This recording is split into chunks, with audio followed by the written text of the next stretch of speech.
Hey, hi Shantini. Hi Jivita. So இந்த month full-ஆவே வந்து நம்ம நிறைய vacation spots-லாம் பார்த்துட்டு வரோம் இல்லையா? அப்படி நேத்து ஊட்டி பார்த்தோம். இன்னைக்கு நம்ம கொடைக்கானல் பத்தி பார்க்க கூடாது. Oh wow, கண்டிப்பா சூப்பர். ஆக்சுவலா ஊட்டி அப்படினாவே வந்து ஒரு எப்படி சொல்றது கம்பைன்ட் நேமா ஊட்டி கொடைக்கானல் அப்படிதான் சொல்லுவோம். சோ இன்னைக்கு வந்து நம்ம கொடைக்கானல் பத்தி தான் பார்க்க போறோம் இல்லையா? கொடைக்கானலுக்கு பார்த்தேன்னு வெச்சுக்கோயேன் இன்னொரு நேம் கூட இருக்குன்னு சொல்வாங்க தெரியுமா உனக்கு? தெரியும். அது Princess of the Hills அப்படினு சொல்வாங்க. And வந்து இன்னொன்னு சொல்வாங்க. Romantic hill station for the newlyweds. அதாவது honeymoon போறதுக்கு ரொம்ப ரொமான்டிக்கான and cheap and பெஸ்டான இடம் அப்படினு கூட சொல்வாங்க. அது ரொம்ப தூரமால போறதுக்கு நம்ம தமிழ்நாட்டிலே இருக்கிற மாதிரி ஒரு பெஸ்டான பிளேஸ் தான். கண்டிப்பா நீ வந்து ரொமான்டிக் ஹில் ஸ்டேஷன் சொன்னேனா நோ குழந்தை திருமணம்லாம் பண்ண கூடாதுன்றது உனக்கு தெரியுமா தெரியாதா? சரியாங்க நான் சொல்லுங்க. ஓகே விடுங்க. சரி ஓகே இன்னைக்கு பார்த்தனா கொடைக்கானல் பத்தின நிறைய இன்ட்ரஸ்டிங்கான விஷயங்கள் தான் பேச போறோம்னு நினைக்கிறேன். அதுக்கு முன்னாடி எப்பவும் போல நம்ம வியூவர்ஸை வெல்கம் பண்ணிடலாமே. கண்டிப்பா பண்ணிடலாம். நேயர்கள் அனைவருக்கும் புத்தம் புது காலை வணக்கம்.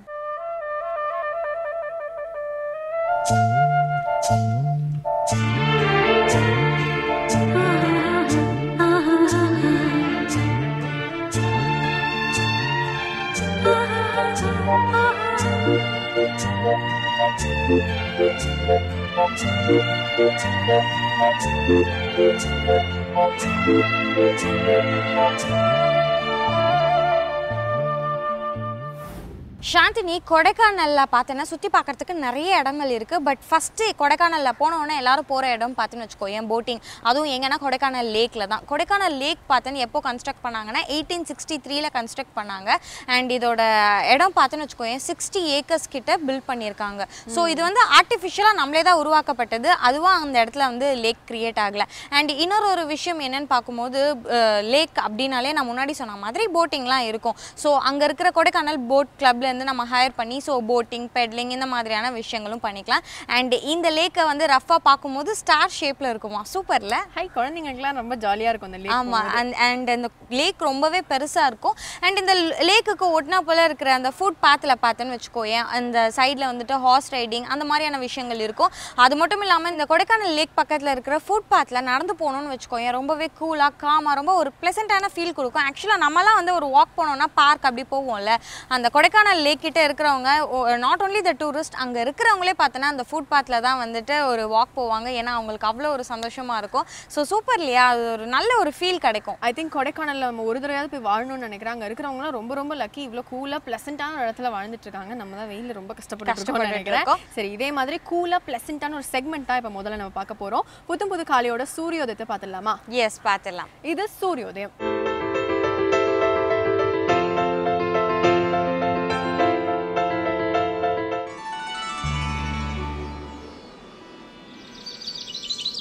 இன்று 12/5/2015 செவ்வாய்க்கிழமை. மன்மத வருடம் சித்திரை மாதம் 29ஆம் தேதி. இன்று சூரியோதயம் 6 மணிக்கு. ராகு காலம் மாலை 3 மணி முதல் 4:30 மணி வரை. யமகண்டம் காலை 9 மணி முதல் 10:30 மணி வரை. குளிகன் பகல் 12 மணி முதல் 1:30 மணி வரை. திதி நவமி. சதயம் நட்சத்திரம். நல்ல நேரம் என்னும் சுபவோரைகள் காலை 8 மணி முதல் 11 மணி வரை. பகல் 12 மணி முதல் 1 மணி வரை. மாலை 3 மணி முதல் 6 மணி வரை. இன்று கடக ராசிக்கு சந்திராஷ்டமம். ஜீவிதா நீ கொடைக்கானல் லேக் பற்றி சொல்லிட்டு இருந்தேன் இல்லையா? ஸோ கொடைக்கானல் லேக்குக்கு அப்படியே ஈஸ்டர்ன் சைடில் இருக்க ஒரு டூரிஸ்ட் ஸ்பாட் பற்றி தான் இப்போ சொல்ல போகிறேன். ஓகே என்னது அது? பிரையாண்ட் பார்க் அது பேர். பார்க்கோட பேரே ரொம்ப வித்தியாசமா இருக்கேமா? ஆமா அது வந்து ஒரு ஆளோட பேர் தான். ஆக்சுவலா 1908 வந்து மதுரையோட ஃபாரஸ்ட் ஆஃபீஸரா இருந்தவர். கொடைக்கானல் வந்தப்போ சரி இங்க ஒரு பார்க் இருந்தா ரொம்ப அழகா இருக்கும் அப்படின்னு சொல்லி அதுக்காகவே பயங்கரமா யோசிச்சு பிளான்லாம் போட்டு நம்மள மாதிரி இல்லாம அழகா பிளான் போட்டிருக்காரு. பிளான் பண்ணி வந்து சரி ஓகே இங்க பொட்டானிக்கல் கார்டன் வந்து நம்ம இது பண்ணலாம். எஸ் அது ஒரு பொட்டானிக்கல் கார்டன் அப்படின்னு கூட சொல்றாங்க. ஓ அப்படின்னா அந்த பார்க்ல இருந்திருக்கு சொல்ல. அங்க வந்து 325 டைப்ஸ் ஆஃப் பிளான்ட்ஸ் shrubs இந்த மாதிரி சில விஷயங்கள்லாம் இருந்திருக்கு. அண்ட் வந்து அதுல ஒரு ஸ்பெஷாலிட்டி இருக்குது. என்னன்னு சொல்ல பார்ப்போம். என்னது தெரியலையே. நீ வரும்போது ரெயின்போ பாத்திருக்க இல்லையா? ஆமா ரெயின்போ மாதிரி ஒரு பூ இருந்தா எப்படி இருக்கும்? ரெயின்போ மாதிரி பூ இருக்கா? ஆமா, ரெயின்போ மாதிரி அங்க நிறைய பூக்கள் பூக்குதான். அது வந்து ரொம்ப ஸ்பெஷாலிட்டியா கருதப்பட்டு அங்க நிறைய டூரிஸ்ட் வந்து அதுக்காகவே அதை பாக்குறதுக்காகவே வருவாங்க. ஓ, அப்போ இப்போ போனா கூட பார்க்கலாமா? அது வந்து ஏதாவது ஒரு பீக் சீசன்ல மட்டும்தான் அது பூக்குமா. அச்சோ, சோ அந்த சீசன் எதுன்னு தெரிஞ்சுட்டு கண்டிப்பா நான் அந்த ரெயின்போ பூவை பார்த்தே ஆகணும். சூப்பர்ல. அண்ட் இது கூட சேர்ந்து 740 டைப்ஸ் ஆஃப் ரோசஸ் இருக்கு and 1857 டைப்ஸ் ஆஃப் யூக்கலிப்டஸ் மரங்கள் அண்ட் போதி மரங்கள் சொல்றோம்ல, அதெல்லாமே இருக்கு. சோ இதெல்லாமே வந்து ரிலிஜியஸ் அந்த வியூ பாயிண்ட்ல வந்து வச்சிருக்காங்க. சோ டூரிஸ்ட் வரவங்க வந்து ஒரு ஸ்பிரிச்சுவலா ஃபீல் பண்ணணும் அப்படின்றதுக்காக இதெல்லாம் கூட வச்சிருக்காங்க. ஆனா பாரு, ஒரு பார்க்ல வந்துட்டு யூக்கலிப்டஸ் ட்ரீ, போதை மரம் இதெல்லாம் இருக்குன்ற போது ரொம்ப ஆச்சரியமா இருக்கு. நிஜமாவே பார்த்தேன்னு வச்சுக்கோ, நீ கொடைக்கானல்ல உள்ள ஒரு இன்ட்ரெஸ்டிங்கான டூரிஸ்ட் ஸ்பாட் சொன்னேன்னு தான் நினைக்கிறேன். கண்டிப்பா யாராவது கொடைக்கானல் போனாங்கன்னா இந்த பிரையான்ஸ் பார்க்கை விசிட் பண்ணியே ஆகணும். அண்ட் இப்போ பார்த்தோன்னா நம்ம நிகழ்ச்சியில் ஒரு சூப்பரான செக்மெண்ட், அதாவது அபிராமி அந்தாதி உள்ள பாடல்களை ரொம்பவே அழகாக எக்ஸ்பிளைன் பண்ணுறதுக்காக இலக்கிய மேகம் ஸ்ரீனிவாசன் வந்திருக்காரு. பார்த்து தெரிஞ்சுக்கலாமா? கண்டிப்பா. இது அபிராமி அந்தாதி.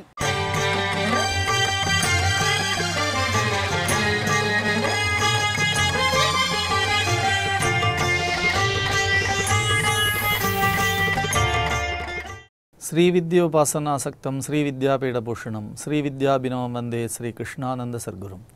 வேந்தர் தொலைக்காட்சி நேயர்கள் அனைவருக்கும் இனிய காலை வணக்கம். அபிராமி அந்தாதி என்னும் அற்புத தமிழ் பாக்களினுடைய தொடர்ச்சியை நாம் சிந்தித்து கொண்டே இருக்கிறோம். அபிராமி அந்தாதி நிகழ்ந்த அருமையான தலம் திருக்கடவூர் என்கின்ற தலம். திருக்கடவூர் என்பது இன்றைக்கு திருக்கடையூர் என்று வழங்கப்பெறுகிறது. திருக்கடையூர் என்று சொன்னவுடனேயே உங்கள் அனைவருக்கும் நிச்சயமாக நினைவிற்கு வர வேண்டிய அருமையான பெயர் மார்க்கண்டேயர்.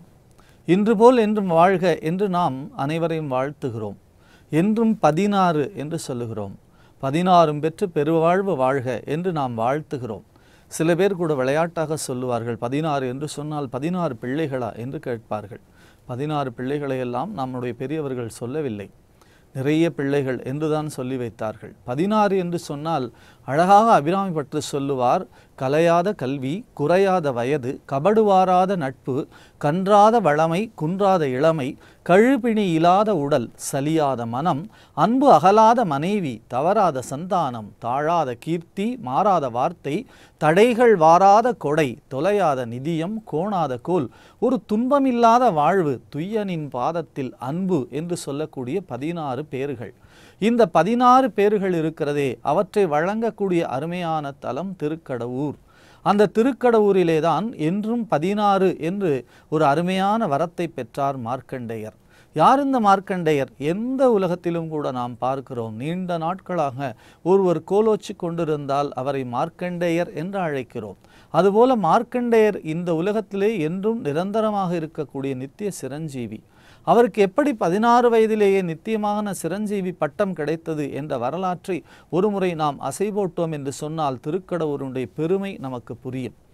திருக்கடவூரிலே தான் மிருகண்ட முனிவர் என்ற அருமையான ஒரு முனிவர் வாழ்ந்து வந்தார். அந்த மிருகண்ட முனிவர் சிவபெருமான்பால் ஈடில்லாத காதல் கொண்டவர். தினசரி நல்ல தமிழ் பாக்களை வேதத்தோடு ஓதி மகிழ்வார். ஒவ்வொரு நாளும் சிவபெருமானுக்கு அன்பினாலே பூஜை செய்வார். காதலாகி கசிந்து கண்ணீர் மல்கி ஓதுவார் தம்மை நன்னெறி குய்ப்பது வேதம் 4 மெய்ப்பொருளாவது நாதன் நாமம் நமச்சிவாயவே என்று நமச்சிவாயத்தை இடையராது உச்சரித்து கொண்டிருப்பார். ஒவ்வொரு மனிதனுடைய வாழ்க்கையிலும் ஏதாவது ஒரு இடத்திலே ஒரு புள்ளியை மறைத்து வைத்து விடுகிறான் இறைவன். நாம் வாழ்க்கையிலே இருக்கக்கூடிய இன்பங்களை என்றும் சந்தோஷமாக நினைத்து அசைபோடுவதில்லை. இல்லாத ஒரு பொருளுக்காகவே ஏங்கி வாழ்க்கையை நிச்சயமாக தொலைத்து கொண்டிருக்கிறோம். இறைவா, நீ எனக்கு இதை தந்திருக்கிறாய், உனக்கு நன்றி என்று சொல்லுவதை விட, இறைவா எனக்கு ஏன் இதை நீ தரவில்லை, ஆகையினாலே என்னை ஏன் கவனிக்கவில்லை, என்னை ஏன் புறக்கணிக்கிறாய் என்று புலம்பல்களே இந்த உலகத்திலே ஜாஸ்தியாக இருப்பதை பார்க்கிறோம்.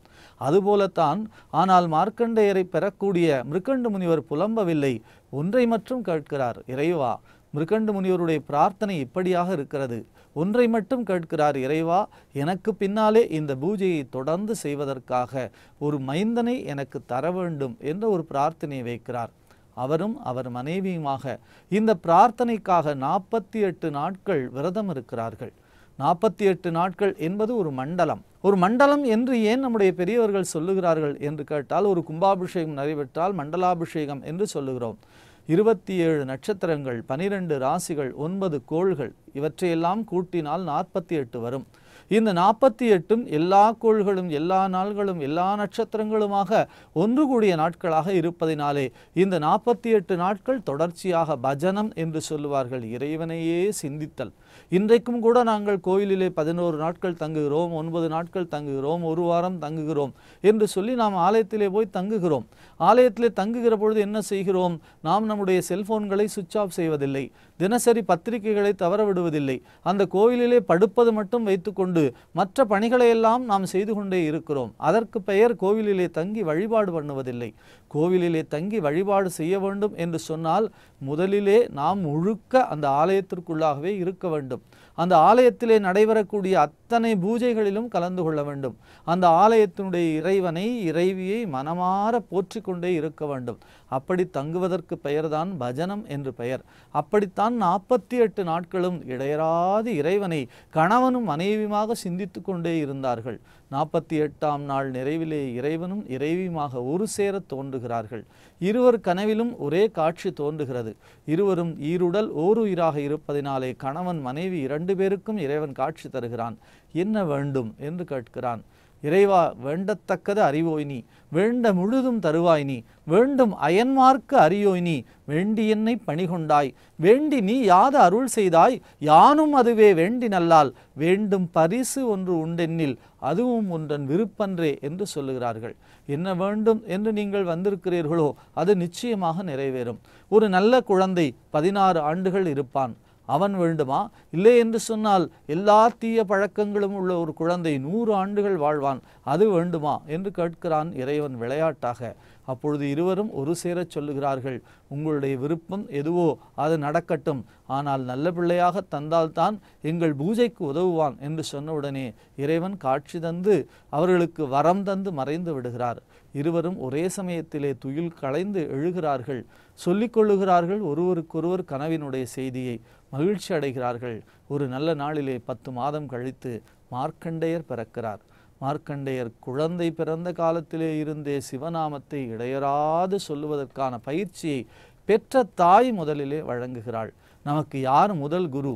நமக்கு யார் வார்த்தை சொல்லித் தருகிறாள்? நமக்கு யார் இந்த உலகத்தினுடைய உறவுகளை காட்டி மகிழ்கிறாள் என்று சொன்னால் அம்மாதான் அந்த பாடத்தை தொடங்கி வைக்கிறாள். ஆகையினாலே வீட்டிலே ஒவ்வொரு தாயாரும் அந்த பிள்ளைகளை நல்வழிப்படுத்துவதிலே நாம் கவனம் செலுத்த வேண்டும். அந்த தாயார் எதை நமக்கு காட்டுகிறாளோ, சின்ன வயதிலே எதை சொல்லித் தருகிறாளோ அந்த அம்மாவை சொல்லித்தரக்கூடிய அத்தனையும் நாம் தொடர்ந்து பின்பற்றுகிறோம். மார்க்கண்டேயருக்கு அவருடைய தாயார் நல்ல சிவநாமத்தை சொல்லிக் கொடுத்தார், சிவனுடைய அருமையான ஸ்லோகங்களை சொல்லிக் கொடுத்தார். குழந்தை பேசத் தொடங்கியதிலே இருந்து நாமம் சொல்லத் தொடங்கியது. பூஜை செய்து கொண்டே வருகிறது. தந்தையோடு பூஜைக்கு சென்று எல்லா வகையிலும் உதவி செய்து வரக்கூடிய அருமையான சூழ்நிலை தொடர்ந்து கொண்டே இருக்கிறது. பொதுவாக பிள்ளைகள் வளர வளர பெற்றோர்களுக்கு சந்தோஷமாக இருக்கும். ஆனால் இங்கே பிள்ளை வளர வளர மார்க்கண்டேயருடைய வயது 16 என்ற இரகசியம் தெரிந்த பெற்றோர்கள் வருத்தத்தோடு இருக்கிறார்கள். மார்க்கண்டேயருக்கு புரியவில்லை, ஏன் நம்முடைய பெற்றோர்கள் இவ்வளவு வருத்தத்தோடு இருக்கிறார்கள், வயது வளர வளர ஏன் இவர்கள் வருத்தத்திற்கான காரணம் என்ன என்பதை ஒரு நாள் வாய்விட்டு கேட்கிறார்கள். பெற்றோர்களால் மறைக்க இயலவில்லை. மகனே, உன் வயது 16 என்று இறைவன் அருளி இருக்கிறான் என்று சொன்னவுடனே நம்மை போலே மார்க்கண்டேயர் கொஞ்சம் கூட கலங்கவில்லை. கலங்காத நெஞ்சத்தை உடையவராக சொன்னார், அதுதான் இறைவன் சித்தம் என்று சொன்னால் அப்படியே நடந்து விட்டு போகட்டும், அதை பற்றி கவலை இல்லை. நாமார்க்கும் குடியல்லோம், நமனை அஞ்சோம், நரகத்தில் இடர்படோம், நடலையல்லோம், ஏமாப்போம், பிணியறியோம், பணிவோம் அல்லோம், இன்பமே எந்நாளும் துன்பமில்லை என்ற அப்பர் வரிகளை அவர் அழகாக எடுத்து சொல்லக்கூடிய அருமையான தமிழ் பாக்களை சொன்னார். பெற்றோர்கள் மகிழ்ச்சி அடைந்தார்கள். 16 ஆண்டுகள் நிறைவு பெற்றன. அந்த நாள் தான் யமதர்மன் வந்து உயிரை எடுக்க வேண்டிய நாள். சிவபெருமானோடு சிவபெருமானாக கலந்து போய் இருக்கிறார். எம்பெருமானை பாடி துதித்து கொண்டிருக்கிறார். மனத்தகத்தான் தலைமேலான் வாக்கினுள்ளான், வாயாரத் தன் அடியே பாடும் தொண்டர் இனத்தகத்தான், இமயவர்தம் சிரத்தின் மேலான், ஏழண்டத்து அப்பாலான் இப்பார் செம்பொன் புனத்தகத்தான், நறுங்குன்றை போதினுள்ளான், பொறுப்பிடையான் நெருப்பிடையான் காற்றினுள்ளான், கனத்தகத்தான் கைலாயத்து உச்சி உள்ளான், காலத்தியான் அவன் என் கண்ணுளானே என்று இரு கண்கள் கண்ணீர் மல்க இறைவனை பிரார்த்தித்து கொண்டே இருக்கிறார். அந்த நேரம் வர யமதர்மன் வந்து ஆலயத்தினுடைய கர்ப்பகிரகத்தின் வாசல்லே நிற்கிறான். இறைவனோடு இறைவனாக தழுவிய வண்ணம் கண்ணீர் சொரிந்து நிற்கக்கூடிய மார்க்கண்டேயரை நோக்கி தன்னுடைய பாசக்கயிற்றை வீசுகிறான் யமதர்மன். பார்க்கிறார்கள், எல்லோரும் சூழ்ந்து நின்று தேவர்கள் வேடிக்கை பார்க்கிறார்கள். இது என்ன அதிசயமாக இருக்கிறது, யமதர்மன் மார்க்கண்டேயரை பிடித்து வர வந்து விட்டானே, சிவபெருமானோடு சேர்ந்து இருக்கிற பொழுது பாசக்கயிற்றை வீசுகிறானே என்று எம்பெருமான் மீதும் அந்த பாசக்கயிறு விழுந்தது. கொதித்து எழுந்து தன்னுடைய இடக்காலினாலே இடரை தள்ளினார் யமதர்மனை. யமதர்மன் விழுந்து மாண்டு போனான். அந்த தான் திருக்கடையூர். ஏன் சிவபெருமானுடைய அதிகாரத்திற்கு உட்பட்டு அவர் சொன்ன செயலை செய்பவன் தானே யமதர்மன். அவன் கடமையை செய்கிற பொழுது ஏன் அந்த தலைவன் தடுக்க வேண்டும் என்ற கேள்வி நமக்கு எழுகிறது. இந்த கேள்விக்கு சரியான பதிலை பெரியவர்கள் சொல்லுகிறார்கள். யமதர்மன் வந்து சிவபெருமானிடத்திலே சொல்லி இந்த அழகான சிவபக்தனை நான் கொண்டு செல்ல வேண்டும் என்று கேட்டிருந்தால் நிச்சயமாக அங்கே ஒரு விடை கிடைத்திருக்கும். ஆனால் தன்னுடைய கடமையை செய்கிறேன் என்ற ஆணவத்தினாலே பாசக்கயிற்றை வீசியதினாலே யமதர்மன் அங்கே அவருடைய பாதத்தினாலே மிதியுண்டு இறந்து போனான் என்ற செய்தியை சொல்லுகிறார்கள்.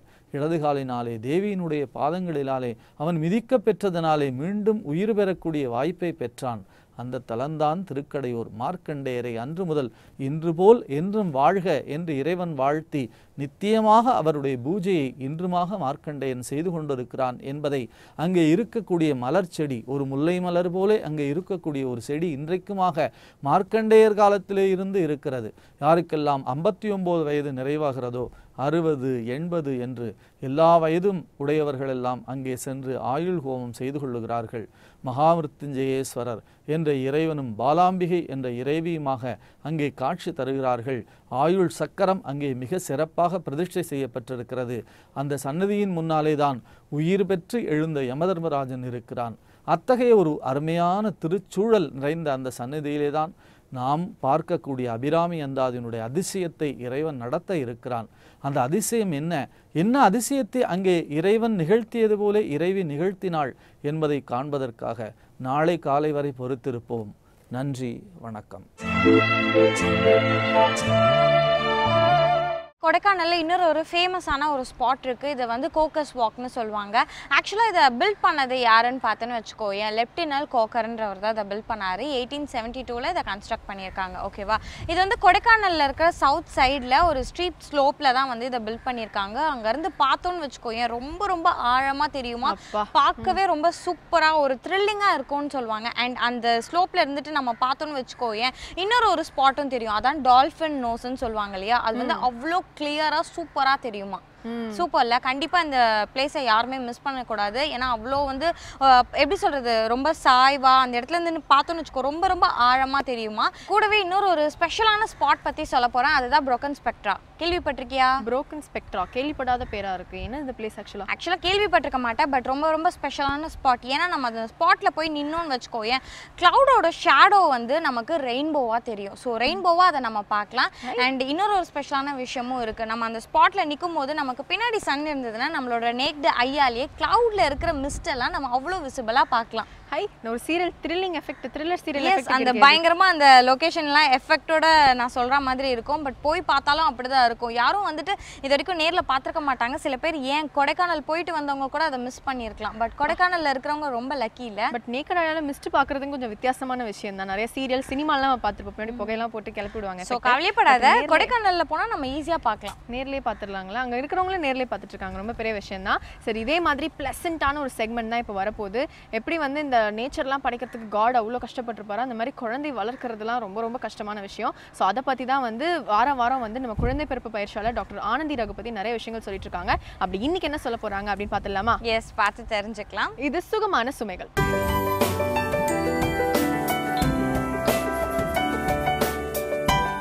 வேந்தர் டிவி நேயர்களுக்கு வணக்கம். சுகமான சுமைகள் அப்படிங்கிற செக்மெண்ட்டில் கர்ப்பிணி பெண்கள் என்னெல்லாம் பண்ணணும், கர்ப்பத்துக்கு முன்னாடி எப்படி தயாராகணும், கர்ப்பமாக இருக்கும்போது நார்மலாக கேட்குற விஷயங்கள் தவிர கொஞ்சம் ஸ்பெஷலாக சிலதெல்லாம் பண்ணுனா அது குழந்தைக்கு நிறைய பெனிஃபிட் அப்படின்னு பார்த்துட்ருக்கோம். குழந்தைக்கு தொடுறது புரியும், பேசுறது கேட்க முடியும், எல்லா வித ஸ்மெல்லும் உள்ளே போயிட்டுருக்கு, தாட்ஸும் போயிட்டே இருக்குது. ஹாப்பியாக இருக்கிற மதருக்கு உள்ளே இருக்கிற குழந்தைகளுக்கு நல்ல ஒரு டெவலப்மெண்ட் இருக்குது, mental as well as physical. மூளை வளர்ச்சியிலேருந்து உடலோட பாகத்தை எல்லாமே ரொம்ப தெளிவாக இருக்குது அப்படிங்கிறதெல்லாம் பார்த்துட்ருக்கோம். நிறையா பேசணும், லேபருக்கு எப்படி தயாராகணும், பிரெஸ்ட் ஃபீடிங். இப்போது ப்ரெக்னென்சியில் மெயினாக டூஸ் அண்ட் டோன்ட்ஸ் அப்படின்னு சொல்லுவோம். அந்த காலத்துலேருந்தே சிலது இதெல்லாம் பண்ணணும், இதெல்லாம் தவிர்க்கணும் அப்படின்னு சொல்லுவாங்க.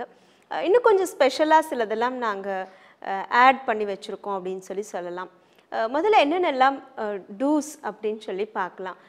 ப்ரெக்னென்சியில் எல்லாரும் சொல்கிற மாதிரி சந்தோஷமாக இருக்கணும் அப்படிங்கிறது தெரியும். சந்தோஷமாக இருக்கிறதுக்கு என்னெல்லாம் பண்ணணும் அப்படிங்கிறதும் தெரியும். எக்ஸ்ட்ராவாக நாங்கள் சில வேலைகள்லாம் கொடுப்போம்னு சொல்லியிருந்தோம். அப்பார்ட் ஃப்ரம் திஸ் ட்ரெஸ்ஸில் என்ன மாதிரி இருக்கணும், உணவில் என்ன மாதிரி இருக்கணும், என்னெல்லாம் பண்ணணும், முக்கியமாக என்ன கண்டிப்பாக பண்ணணும் அப்படிங்கிறதெல்லாம் பார்க்கலாம். சன்லைட்டுக்கு எக்ஸ்போஸ் ஆகுங்க. நான் இதை திரும்ப திரும்ப சொல்லியிருக்கேன். சன்லைட் எக்ஸ்போஸ் ஆகலை அப்படின்னு சொன்னால் போதிய அளவில் விட்டமின் டி உடம்புல இருக்காது. அண்ட் அந்த டெஃபிஷியன்சி இன்றைக்கி பரவலாக பிறக்கிற குழந்தைங்கிட்ட பார்க்க முடியுதுன்னு சொல்கிறாங்க. ஸோ விட்டமின் டி டெஃபிஷியன்சியோட பிறந்த குழந்தைங்க நாளைக்கு 5 வயசு 10 வயசுக்குள்ளே கண்டிப்பாக விழுந்த உடனே எலும்பு உடையிற அளவுக்கு டெஃபிஷியன்சி கால்சியம் இருக்காது உடம்புல அப்படிங்கிறது தான். ஸோ ஒரே சோர்ஸ் விட்டமின் டி சன்லைட் தான். ஸோ அது எப்படி இருக்கணும் அப்படின்னா காலையில் ஒரு 10 மணிக்கு முன்னாடியும் ஈவினிங் ஒரு 4 மணிக்கு அப்புறமா கொஞ்சம் இந்த லோஷன்லாம் எதுவும் போடாமல் சன்னில் எக்ஸ்போஸ் ஆகுங்க. சன்லைட் உடம்புல படுறது நீங்கள் அந்த சூடாக ஃபீல் பண்ணணும். இந்த கண்ணத்துக்கிட்டலாம் செவக்கிற மாதிரி ஒரு லைட்டாக பாடி சூடாகணும். அப்போ தான் நேச்சுரல் சன்லைட் விட்டமின் டி உள்ளே போகுதுன்னு அர்த்தம். அண்ட் காட்டன் ட்ரெஸ்ஸாக போடுங்க. அது சம்மரா வின்டரா அப்படிங்கிறத விட நல்ல காட்டன் மிக்சர் இல்லாமல் அது வெளிக்காற்று உள்ளே கொண்டு போகும். உங்கள் பாடியை ப்ரீத் பண்ண வைக்கும். ஆக்சுவலி டைட்டாக நான் ஏசியில் தானே இருக்கேன், எனக்கு ஸ்வெட்டிங் இல்லை அப்படின்னு சொல்லலாம். ஸோ பாடி கண்டிப்பாக ஹீட் ஆகிட்டு தான் இருக்குது. ஏசியில் இருக்கும்போது பாடி நார்மலாலாம் இருக்காது. உங்களோட சூடு அது வெளியிலையும் விடாமல் உள்ளே வைக்காமல் அப்படியே தகதகன்னு உடம்புக்குள்ளே இருக்கும் தான். மேலே பார்த்தா நீங்கள் சில்லுன்னு இருக்கிற மாதிரி ஃபீல் பண்ணுவீங்க. ஸோ ஏசிக்குள்ளே இருக்கிறது கூட நாங்கள் அடிக்கடி கொஞ்சம் வெளியே காற்றுக்கு வந்துட்டு போங்க. ஏசி பஸ்ஸில் ட்ராவல் பண்ணுறேன், தியேட்டர் ஏசி தியேட்டரில் தான் பார்க்குறேன்பாங்க. ஸோ சம்டைம்ஸ் வெளியில் இருக்கிற பொல்யூஷன் விட ஏசிக்குள்ளே நிறையா அதிகமாக இருக்குது. ஓப்பன் பண்ணாமல் வென்டிலேஷன் வீட்லேயே இருக்கிறவங்கள கூட நாங்கள் என்ன சொல்லுவோன்னா ஏசி ஓடினா கூட கொஞ்சமாக வெளிக்காற்று உள்ளே வந்துட்டு போகிற மாதிரி ஒரு சின்ன வென்டிலேஷன் வச்சு ஏசி யூஸ் பண்ணுங்கள். நாளைக்கு குழந்தை வந்ததுக்கப்புறம் சரி, நம்மளுமே பெரியவங்களும் ப்ரெக்னென்சி இல்லாத டைம்லேயும் இதெல்லாம் ஃபாலோ பண்ணணும். அண்ட் ரொம்ப ஜீன் மாதிரி அடிக்கடி ஜீன்ஸ் எல்லாம் போடாதீங்க. அதெல்லாம் உங்கள் பாடி அப்படி ஹீட் ஆக்கிட்டு இருக்கு. ரீப்ரொடக்டிவ் ஆர்கன் ரொம்ப சென்சிட்டிவ் ஆர்கன் அப்படின்னு சொல்கிறது இதுதான். லேடிஸ் ப்ரிஃபரபிளி அதிகமாக அந்த மாதிரி காட்டன் மெட்டீரியல்ஸ்க்கு போய்க்கோங்க. அண்ட் கம்ஃபர்டபுளாக இருக்குது அப்படிங்கிறதுக்காக வேண்டி அந்த நேரமும் சல்வாஸ் அண்ட் நைட்டிஸ் போடுறவங்கள கூட நாங்கள் இப்போது கொஞ்சம் ஓல்டன் டேஸ் ட்ரெஸ்ஸஸ் மாதிரி உங்கள் வயிறு சன்லைட்டுக்கு எக்ஸ்போஸ் ஆகிற மாதிரி இருக்கட்டும். அந்த வெளிச்சம் குழந்தைக்கு போகும். நீங்கள் ஒரு டார்க்லேருந்து வெளிச்சத்தில் இறங்கி நடந்து போயிட்டுருக்கீங்கன்னா அந்த குழந்தைக்கு லைட்டாக நமக்கு எப்படி தூங்கிட்டே இருந்தால் கூட வெளியில் சன்லைட்டுன்னு ஃபீல் பண்ணுறோமோ அதே மாதிரி அந்த குழந்தைக்கும் அந்த ஃபீல் வரும். ஏதோ வெளிச்சம் படுது அப்படின்னு அதை கண்ணை திறந்து லைட்டாக முழிச்சு பார்ப்பாங்க. அதனால அந்த மாதிரி வெளிச்சத்துக்கெல்லாம் எக்ஸ்போஸ் பண்ணுங்கள். மாய்ஸ்சரே இருந்துட்டு இருக்காமல் கூட கொஞ்சம் சன்லைட்டும் அந்த உடம்புல படணும் அப்படிங்கிறது. அதுக்கு அடுத்ததாக பார்த்தீங்கன்னா மெயினாக டூஸ் அப்படிங்கிறது எப்படி தூங்கணும் எப்படி தூங்கக்கூடாது அப்படிங்கிறது. நல்ல ஒரு 4th 5th மந்த் வரைக்கும் நல்லா தூங்குங்க. எப்படியெல்லாம் தூக்கம் வருதோ உங்கள் உடம்பு சொல்ல ஆக்சுவலி எப்படி படுக்கணும், எந்த மாதிரி படுத்தா கம்ஃபர்டபுளாக இருக்குது அப்படிங்கிறதெல்லாம் உங்கள் பாடி உங்களுக்கு சொல்லி கொடுக்கும். ஸோ அதை கவனிக்க முடியுதான்னு பாருங்கள். சிலர்லாம் உடம்பு ஃப்ளாட்டாக தான் படுக்கணும்னு சொல்லலாம். ஆனால் நீங்கள் கஷ்டப்பட்டு லெஃப்ட்லேயும் ரைட்லேயும் மாற்றி மாற்றி படுக்கணும். ஃப்ளாட்டாக படுக்கக்கூடாது. எல்லாரும் கேட்குற கேள்வி இதுதான். பயந்துட்டே ஃப்ளாட்டாக படுக்கக்கூடாதாமே. ஏன் ஃப்ளாட்டாக படுக்கக்கூடாதுன்னு முதல்ல தெரிஞ்சுக்கோங்க. ஃப்ளாட்டாக படுக்கும்போது உங்கள் யூட்ரஸ் பார்த்தீங்கன்னா கொஞ்சம் இப்படி எக்ஸ்பேண்ட் ஆன மாதிரி நார்மலான இருக்கிற பொசிஷனை விட கொஞ்சம் டெம்பராக இருக்கும். அது மட்டும் இல்லாமல் நீங்கள் பின்னாடி முதுகு சைடில் தான் எல்லா விதமான வெயின்ஸும் இருக்குது.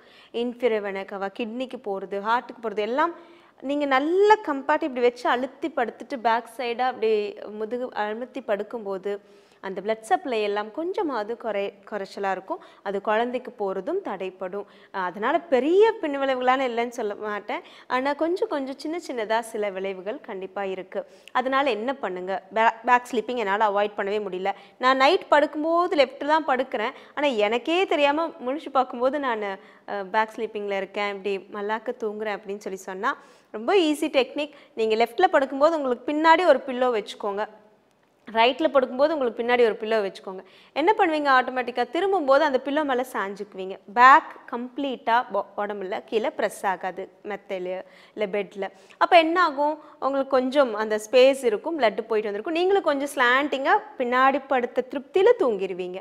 அதனால எது உடம்பு கேட்குதோ அதை பண்ணி கொடுங்க அப்படின்னு சொல்லுவோம். கீப் ஆன் லெஃப்ட்லேயே படுக்கணுமா, எழுந்திரிச்சு உட்காரணுமா அப்படிங்கிற டவுட்ஸ் எல்லாம் இருக்கும். அதெல்லாம் தேவையில்லை. எக்ஸசைஸ் பண்ணுற மாதிரி நைட்டில் எழுந்திரிச்சு உட்கார வேண்டாம். கொஞ்சமாக தலையை திருப்பி மெதுவாக டேர்ன் பண்ணுங்க, ஒரு சைடு டு சைடு, அவ்வளோதான். அதுக்கு அடுத்தது டோன்ட்ஸ் அப்படின்னா பண்ண வேண்டாத விஷயம் என்ன அப்படின்னு சொன்னால், நாங்கள் இதை ரொம்ப வேடிக்கையாக சொல்லுவாங்க எங்கள் கிளாஸ்க்கு வரவங்க. பக்கத்து வீட்டில் ஒரு லிஸ்ட்டு கொடுத்தாங்க, இன்லாஸ் வீட்டில் ஒருத்தர் லிஸ்ட்டு கொடுத்தாங்க, இந்த மாதிரிலாம் டாக்டர்ஸ் சொன்னாங்க. எல்லாம் நிறைய கன்ஃபியூஷன்ஸ் இருக்கும். நான் என்ன சொல்வேன்னா, ஒவ்வொரு பாடிக்கும் ஒவ்வொரு வித்தியாசங்கள் இருக்குது. ஒரே மாதிரி எத்தனையோ நீங்கள் வேணால் போய் எத்தனையோ டெலிவரி பார்த்த டாக்டர்ஸை கேட்டு பாருங்களேன். ஒரு டெலிவரி மாதிரி இன்னொன்று இருக்கவே இருக்காது. ஒருத்தருக்கே 3 குழந்தை பிறந்தா கூட ஒரே மாதிரி அந்த ப்ரெக்னென்சி பீரியட் ஃபுல்லாக அந்த டெலிவரிக்கான பிளானிங் அந்த டேட்டில் அந்த மாதிரி டெலிவரி இருக்கவே இருக்காது. ஸோ எல்லாமே மாறுபடும். அதனால் நீங்கள் பக்கத்து வீட்டில் ஒருத்தருக்கு நடந்ததை வச்சு அதே மாதிரி இருக்கணும் அப்படின்னு சொல்கிறதெல்லாம் நம்ப வேண்டாம். இந்த மந்தில் இவ்வளோ தூரம் வயிறு வந்திருக்கும், கரெக்டாக இந்த மந்தில் இவ்வளோ பேபி வெயிட் இருக்கும் அப்படிங்கிறத தயவு செய்து பிலீவ் பண்ணாதீங்க. ஃபஸ்ட்டு நான் பண்ண வேண்டாம்னு சொல்கிற விஷயத்தில் இதுதான். யார் சொன்னாலும் கேட்டுக்காதீங்க. ஒரு ரைட் பிளேஸில் ஒரு ரைட் ஒரு உங்கள் கைனக் சொல்கிறது ஓகே நம்பலாம். இல்லை இந்த மாதிரி ஒரு ஃபீல்டில் இருக்கிற சைல்ட் பர்த் எஜுகேட்டர்ஸ் மாதிரி இந்த ப்ரெக்னென்சிக்குன்னு இருக்கிற கவுன்சிலிங் மெத்தட்ஸ் எல்லாம் நம்புங்க. எல்லாம் நிறையா வெப்சைட்ஸ் இருக்குது, இன்றைக்கி நிறையா மீடியாஸ் இருக்குது. எல்லாமும் ஒவ்வொருத்தரும் அவங்களுக்கு ஏற்பட்ட விஷயங்களை தான் சொல்லுவாங்க. கூகுளில் படிக்கிறவங்க யாரெல்லாம் கூகுள் செக் பண்ணின்னு கேட்டால் எல்லோரும் கூகுளில் ரெஃபர் பண்ணுறவங்களா தான் இருப்பாங்க. நான் தப்புன்னு சொல்லலை. ஆனால் கூகுளில் என்ன போட்டிருப்பாங்க மெயினாக பார்த்தீங்கன்னா, எக்லெம்சியா இந்த மாதிரி, எடிமா இந்த மாதிரி சிம்டம்ஸ் இருக்கும், ஃப்ளூயிட் அம்னியாட்டிக் ஃப்ளூயிட் குறையிறது இந்த மாதிரி ரீசன்னால். இதெல்லாம் படிக்க உங்கள் மனசு உங்களுக்கே தெரியாமல் அந்த விஷயங்களை உள்வாங்க ஆரம்பிச்சிடும். ஓகே இப்படி ஆகும், இப்படி ஆயிரும், நமக்கு லைட்டாக அந்த சிம்டம் இருக்கிற மாதிரி இருக்கே அப்படிங்கிற மாதிரி உங்கள் மனசு சொல்ல ஆரம்பிக்கும். ஸோ எதையெல்லாம் அந்த மாதிரி கீனாக வாட்ச் பண்ண ஆரம்பிக்கிறீங்களோ அதெல்லாம் உங்களுக்குள்ளே ஆட்டோமேட்டிக்காக நடக்க ஆரம்பிக்கும். அதனால் முதல்ல எல்லாத்தையும் நம்புறதை நிறுத்துங்க. ஜென்ரலாக என்னென்ன இருக்குது அப்படிங்கிறதெல்லாம் தெரிஞ்சுக்கோங்க. அம்மா ஒன்று சொல்லுவாங்க, மதுரன்லாம் வேற ஒன்று சொல்லுவாங்க. ஃபார் எக்ஸாம்பிள் எங்ககிட்ட பாகக்காய் சாப்பிடக்கூடாதுன்னு சொல்லியிருக்காங்க அப்படின்னு சொல்லுவாங்க. இந்த கிரேப்ஸ் சாப்பிடக்கூடாது அப்படின்னு சொல்லிட்டு, குழந்தை இதை விட காமெடி என்னென்னா, குழந்தை கருப்பாக பிறக்குன்னு சொல்லிட்டு வேண்டான்னு சொல்லிட்டாங்க, கிரேப்ஸ் சாப்பிட வேண்டாம் அப்படின்னு சொல்லிட்டு. இதெல்லாம் எந்த இடத்துலையுமே இந்த உணவுக்கும் இந்த நிறத்துக்கெல்லாம் சம்மந்தமே இல்லை. தயவு செய்து நம்புங்க. நிறைய குங்குமப்பூ சாப்பிடும்போது குழந்தை கலராக பிறக்கிறதுக்கெல்லாம் வாய்ப்பே இல்லை தான். அது குங்குமப்பூவில் நிறையா டைஜஷனுக்கான இது இருக்குது, ஹார்மோன் அயன் இருக்குது, இதெல்லாம் உங்களுக்கு கால்சியம் இதெல்லாம் உடம்புல வருமே ஒழிய, கிரேப்ஸ் குழந்தை கலர் மாறுறதுக்கெல்லாம் கண்டிப்பாக அயன் பிக்மெண்ட் நிறைய இருக்கிற விஷயங்கள் குழந்தைய கருப்பாக்குமானா அதெல்லாம் ஆக்கவே ஆக்காது. ஆர்டிஃபிஷியலாக எதையாவது பண்ணாதீங்க. இயற்கையாக இருக்கிற ஃபுட்டு இதெல்லாம் குழந்தைக்கு கலருக்கும் எல்லாம் சம்மந்தம் இல்லை. நாங்கள் என்ன சாப்பிட வேண்டாம் அப்படிங்கிறதுல ரொம்ப மெயினாக பர்டிகுலராக சொல்லுவோம் அப்படின்னா, இந்த ஜங்க் ஃபுட்டு, ஆயிலி ஃபுட்டு, டின் ஃபுட்டு, பதப்படுத்தப்பட்டு வர்றதையெல்லாம் வேண்டாம். ஏன்னா ஆல்ரெடி வாங்குகிற காய்கறிகளையே நிறையா மருந்து, நிறையா உரங்கள், பூச்சிக்கொல்லி மருந்தெல்லாம் போட்டு தான் வருது. அதெல்லாம் ரொம்ப சுத்தமாக இல்லை. அதுக்கு மீறி இதுலேருந்து இன்னொரு ப்ராசஸ் பண்ணுற ஐட்டம்லாம் எடுத்துக்காதீங்க. ரொம்ப அதிகமாக மருந்தடிக்கிற கத்திரிக்காய் மாதிரி, காலிஃப்ளவர் மாதிரி, சில முட்டைக்கோஸ் இந்த மாதிரி காய்கறிகள்லாம் மருந்து அதிகமாக தான் உள்ளே இறங்கி வருது அப்படிங்கிறது. கிரேப்ஸ் கூட மருந்துனால வேண்டான்னு சொல்லுவேன் ஒழிய கலருக்கும் அதுக்கும் எந்த சம்மந்தம் கிடையாது. ஸோ மருந்து அதிகமாக இருக்கிறது, அதை எப்படி க்ளீன் பண்ணலான்னு சில ப்ராசஸ் இருக்குது, அதையெல்லாம் ஃபாலோ பண்ணிக்கோங்க. ஹாட் வாட்டரில் போட்டு எடுக்கலாம், மோரில் சம்டைம்ஸ் ஊற வச்சு க்ளீன் பண்ணலாம். இதெல்லாம் மேலே இருக்கிறது ஓரளவுக்கு ஒரு 20% க்ளீன் பண்ணால் கூட உள்ளே இருக்கிற மருந்துகள் இருக்க தான் செய்யுது. ஸோ அதனால் முடிஞ்ச வரைக்கும் நாங்கள்லாம் இப்போ என்ன சொல்கிறோன்னா, ஆர்கானிக்காக நீங்களே வீட்டில் சில காய்கறி தோட்டங்கள்லாம் அமைச்சுக்கோங்க. இதெல்லாம் ஒரு பெரிய வித்தெல்லாம் கிடையாது. எல்லாரும் ரொம்ப சாதாரணமாக இன்றைக்கி பெங்களூர் மாதிரி சில சிட்டியில், ஹைதராபாத் மாதிரி சிட்டியில், கிராமப்புறத்தில் கூட கிடையாது, நகரங்களில் யாரெல்லாம் குட்டி குட்டியாக பால்கனி வச்சுருக்காங்களோ, சின்ன சின்ன கார்டன் வச்சுருக்காங்களோ, அவங்க எல்லாம் அவங்க வீட்டுக்கு தேவையான காய்கறிகள் கீரைகளை உற்பத்தி பண்ணுற அளவுக்கு வந்துட்டாங்க. யாரும் வேஸ்ட்டு கீழே கொட்டாமல் அதெல்லாம் கம்போஸ்ட் பண்ணி உரங்களாக மாற்றி செடிகளுக்கு போட்டு ரொம்ப நல்ல காய்கறி பழங்களை சாப்பிட ஆரம்பிச்சிட்டாங்க. இப்போ நாங்களும் கூட அதையெல்லாம் ரொம்ப எம்ஃபசைஸ் பண்ணிகிட்ருக்கோம். உங்கள் வீட்டில் இருக்கிற சின்ன ஒரு கொத்தமல்லி தலையும் உங்கள் வீட்டில் இருக்கிற ஒரு சின்ன தக்காளியும் பறித்து சாப்பிட்டு பாருங்களேன். அதுக்கப்புறம் நீங்கள் வெளியில் வாங்குறது படிப்படியாக குறைஞ்சு போயிடும். ஸோ அந்த மாதிரி கீரைகளை மட்டுமாவது ஆரம்பிங்க அப்படின்னு நாங்கள் சொல்லிகிட்ருக்கோம். ஸோ கண்டிப்பாக என்னென்னலாம் பண்ணக்கூடாதுங்கிறதுல இந்த மாதிரி வெளியில் சாப்பிட்ற ஃபுட்டை கண்டிப்பாக தவிர்த்துக்கணும். அதுக்கப்புறம் டைட்டு ட்ரெஸ்ஸஸ், இன்றைக்கி நிறைய பேர் கம்ஃபர்டபுளாக போட்டிருக்கிறது அந்த ட்ரெஸ்ஸஸ் தான். ஸோ அதை கொஞ்சம் ப்ரெக்னென்சியில் கொஞ்சம் தவிர்த்துக்கலாம் அப்படிங்கிறது எங்களோட ஒப்பீனியன். ஸோ இந்த மாதிரி டூஸ் அண்ட் டோன்ட்ஸ் நிறையா இருக்குது. நிறையா கேள்விகளை புதுசாலாம் கேட்டுட்ருக்காங்க. இதை பற்றி இன்னும் நிறையா என்ன பண்ணணும், என்னத்தெல்லாம் தவிர்க்கணும் அப்படிங்கிற விஷயங்களை உங்களுக்கு அடுத்த செக்மெண்ட்டில் ஷேர் பண்ணுறேன். அது வரைக்கும் நன்றி. ஜீவிதா, அடுத்ததாக கொடைக்கானலில் இருக்கிற ஒரு ஃபேண்டாஸ்டிக் வாட்டர் ஃபால் பற்றி தான் உனக்கு சொல்ல போகிறேன். Okay. இது வந்து நம்ம ரிசர்வ் ஃபாரஸ்ட்லேயே ரொம்ப டாலஸ்டான வாட்டர் ஃபால் அப்படின்ற பேர் வாங்கியிருக்கு. அண்ட் வந்து சாதாரணமாக நம்ம வாட்டர் ஃபால் போகும்போது என்ன பண்ணுவாங்க, போய் குளிக்கலாம், இல்லை அங்கே நடந்து போய் அந்த நதி இருக்கும் கீழே அதில் நீந்தலாம், இல்லை அங்கேருந்து கார்லேருந்து பஸ்லேருந்து ரோட் வழியாக போகிறவங்க எங்கே பாரு வாட்டர் ஃபால் இருக்குது அப்படிங்கிற ஃபோட்டோலாம் எடுத்துக்கலாம். பட் இதில் அதெல்லாம் எதுவுமே பண்ண முடியாது. ஏமா? ஏன்னா வந்து இது ட்ரெக்கிங் எக்ஸ்பீரியன்ஸ் மாதிரி, நீ வந்து நடைபாதை வழியாக தான் போக முடியும், காராலையோ பஸ் வழியாலும் போகவே முடியாது. Wow, super. அதுவும் நல்லா இருக்கும் இல்லையா? ரொம்ப ஒரு அட்வென்ச்சரஸாக த்ரில்லிங்காக சூப்பராக இருக்கும். நார்மலாக வாட்டர் ஃபால்ஸ்னாவே எல்லாருக்கும் ரொம்ப பிடிக்கும். அதுவும் கண்டிப்பாக இந்த மாதிரி ஹில் ஸ்டேஷன்லாம் போகிறவங்க வந்துட்டு வாட்டர் ஃபால் இருக்கா அப்படிங்கிறத தான் பார்ப்பாங்க. அண்ட் இது கூடவே பார்த்தோன்னா க்ரீன் வேலி வியூன்னு ஒன்று இருக்கும், கேள்விப்பட்டிருக்கியா? க்ரீன் வேலி வியூவா? என்னம்மா அது? கொடைக்கானல் கேள்விப்படாத ஒரு பேராக இருக்குது. என்னம்மா, அங்கேருந்து பார்த்தோன்னு வச்சுக்கோ, ஏன் கொடைக்கானலே அவ்வளோ அழகாக தெரியும். எப்படி சொல்கிறது, அங்கே இருக்க பிளெயின்ஸு ரொம்ப எப்படி சொல்கிறது, மலைகள் எல்லாமே உனக்கு அவ்வளோ விசிபிளாக ரொம்ப அழகாக தெரியும் பார்க்குறதுக்கே. அவ்வளோ டாலான ஒரு இடம் அது. அப்படி ஒரு அழகான இடம்னா எனக்கு தெரிஞ்சு கொடைக்கானலில் நான் கேள்விப்பட்ட வரைக்கும் சூசைட் பாயிண்ட் பார்த்தா தான் அங்கேருந்து எல்லாமே தெரியும். நான் அதை எவ்வளோ அழகாக க்ரீன் வேலி வியூன்றேன், அதை போய் சூசைட் அப்போ அது சூசைட் பாயிண்ட் தான் நீ அப்படி சொன்னியா? நானாமா சொல்கிறேன், அங்கே நிறைய பேர் சூசைட் அட்டம் பண்ணுறாங்க, அதனால வந்து சூசைட் பாயிண்ட் இல்லை. ஆக்சுவலாக அது வந்துட்டு பார்த்தேன்னு வச்சுக்கோ, ஏன் அங்கே நின்று பார்த்தா தான் அதை ஃபீல் பண்ண முடியும். அங்கேருந்து எப்படி தான் அவங்க மற்றவங்களுக்குலாம் சூசைட் பண்ணிக்க மனசு வருதுன்னே தெரியல. நிறைய அழகான விஷயங்கள் கண்ணில் படும்போது அந்த மாதிரிலாம் எப்படி யோசிக்கிறாங்கன்னு தெரியல. சே, வாட் இஸ் த மக்கள்? சரி, நம்ம இப்படியே சண்டை போட்டுட்டு தான் இருப்போம். அடுத்து என்ன செக்மெண்ட் வரப்போகுது அது சொல்லு. எஸ், அடுத்து வரப்போகிற செக்மெண்ட்டில் பார்த்தோன்னா இயற்கை உணவுகள் பற்றி தெரிஞ்சுக்க போகிறோம். இதை சொல்கிறதுக்காக வராரு டாக்டர் சிவராமன். பார்த்து தெரிஞ்சுக்கலாமா? கண்டிப்பாக. இது நலமறிய ஆவல்.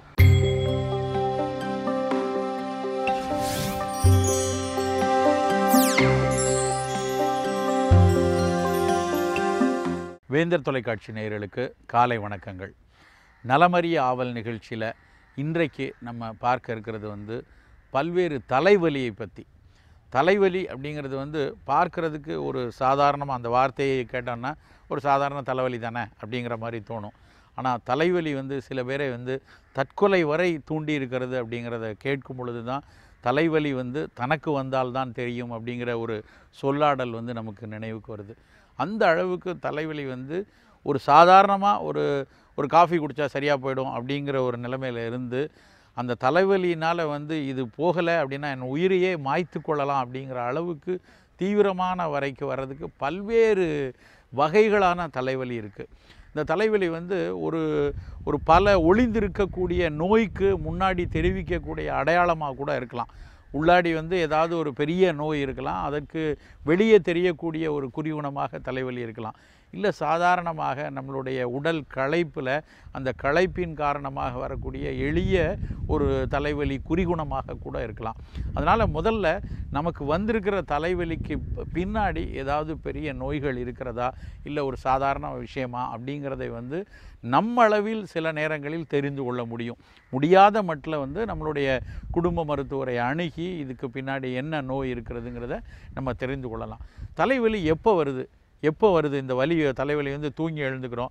காலையில் தூங்கி எழுந்த உடனே எல்லாருக்குமே ஒரு உற்சாகமான உடலும் மனமும் இருக்கணும். அதுதான் நல்ல உடலினுடைய இலக்கணம்.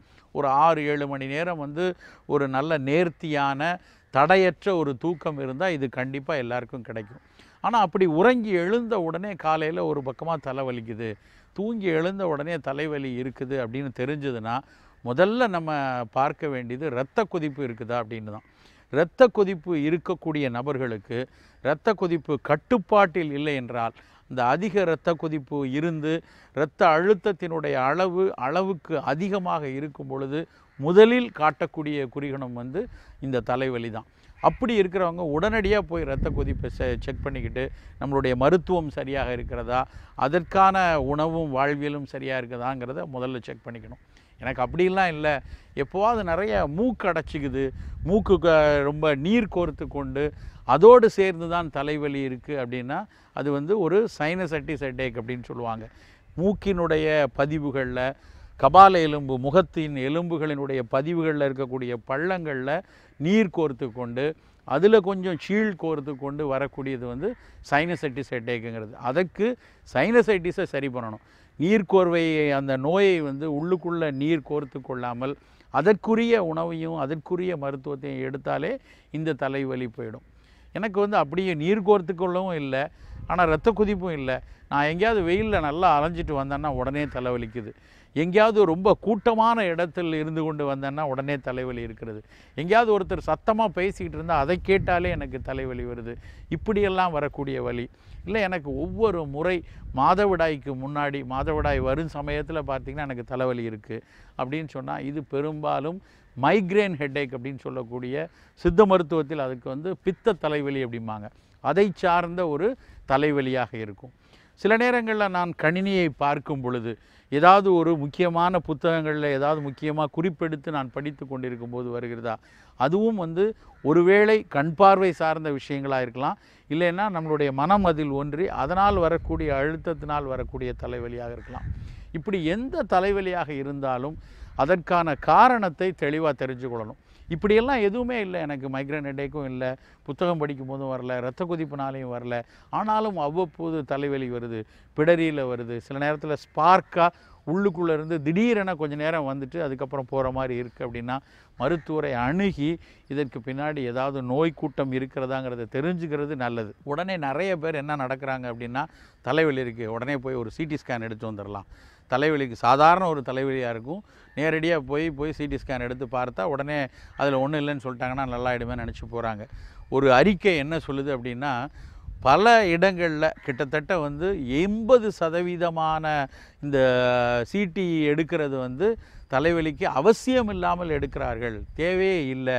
முறையாக ஒரு மருத்துவரை பார்த்து என்ன விஷயம்னு தெரிஞ்சு அதிலேயே வந்து நாம் சரிப்படுத்தி கொள்ளலாம். ஆனால் அதீத பயத்தில் தான் போய் இது மாதிரி எடுக்கிறாங்க அப்படின்னு சொல்லி ஒரு அறிக்கை சொல்லுது. எப்பொழுதுமே ஒரு விஷயம் நல்லா தெரிஞ்சுக்கொள்ளணும், ஒரு நோய் குறித்த பயம் வந்துக்கிட்டு உடனடியாக போய் அதிகபட்சமாக உச்சபட்சமாக யோசித்து தலைவலி வருதுன்னு உடனே போய் டக்குன்னு கூகுள் பண்ணி பார்க்குறது, கம்ப்யூட்டரில் பார்த்த உடனே அந்த ஹெட்டேக்கு பின்னாடி பிரெயினில் ஏதாவது டியூமர் இருக்குமோன்னு ஒரு சென்டென்ஸ் இருக்கும். உடனே மனதில் வந்து மூளை கட்டினால்தான் எனக்கு தலைவலி இருக்குது அப்படின்னு நினச்சி எடுத்த உடனே அதற்கு போகிறது. இதுவும் ஒரு தவறான அணுகுமுறை. எப்பொழுதுமே நம்மளுடைய நோய் குறிகுணங்கள் காட்டுது அப்படின்னா அதை ஆழமாக பார்த்து அதற்கு பின்னணியில் என்ன மாதிரியான இலகுவான பிரச்சனைகள் இருக்குதாங்கிறத முதல்ல யோசிக்கணும்.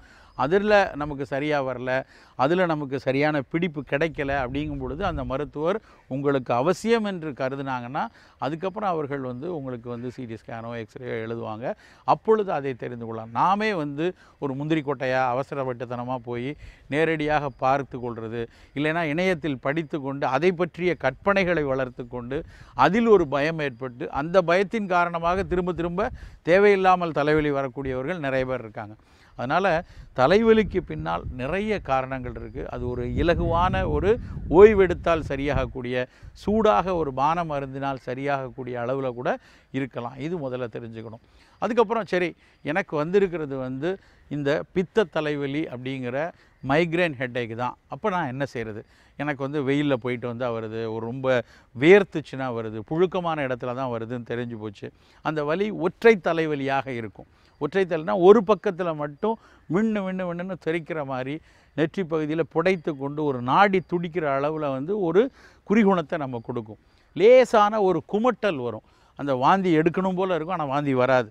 அப்படியான ஒரு சூழல் இருக்கும். சில நேரங்களில் வாந்தி எடுத்தால் தலைவலி சரியாகிற மாதிரி இருக்கும். இது ரொம்ப கிளாசிக்கலாக மைக்ரேன் ஹெட்டேக்குடைய ஒரு குறிகணம். அப்படி இருக்கிற பட்சத்தில் நாம் வந்து 2 விஷயத்தில் முதல்ல ரொம்ப ஆழமான ஒரு இருக்கணும். ஒன்று வந்து என்ன அப்படின்னா வந்து அவர்களுக்கு சரியான ஓய்வு இல்லைன்னு அர்த்தம். ஓய்வுனா படுத்து தூங்குறது மட்டும் இல்லை, உள்ளது ரீதியாகவும் மனது ரீதியாகவும் எப்பொழுதுமே ஒரு அழுத்தத்தில், எப்பொழுதுமே ஒரு பரபரப்போடு இருக்கிறவர்களுக்கு இந்த மாதிரியான பித்த தலைவலி வருவதற்கான வாய்ப்பு அதிகம். அதனால் உள்ளத்து ரீதியாக, மனம் ரீதியாக ஒரு இலகுவான, ஒரு சந்தோஷமான, ஒரு புரிதலோடு இருக்கக்கூடிய ஒரு வாழ்வியல் அவங்களுக்கு வேணும். இன்னொரு விஷயம் உணவு விஷயத்தில் எதெல்லாம் பித்தத்தை கூட்டுகிறதோ, பித்தம் அப்படிங்கிற சொல்கிற வார்த்தைங்கிறது வந்து வெறும் அந்த பைல் அப்படின்னு சொல்கிறதோடு ஒப்பிட முடியாது. நவீன அறிவியலில் பைல் அப்படின்னா வந்து நம்மளுடைய ஈரலிலிருந்து சுரக்கக்கூடிய அந்த பித்த திரவத்தை தான் பைல், அதைத்தான் வந்து சித்த மருத்துவமும் பாரம்பரிய மருத்துவ முறைகளும் சொல்லக்கூடிய பித்தத்தோடு ஒப்பிடுகிறார்கள். அது மட்டும் கிடையாது.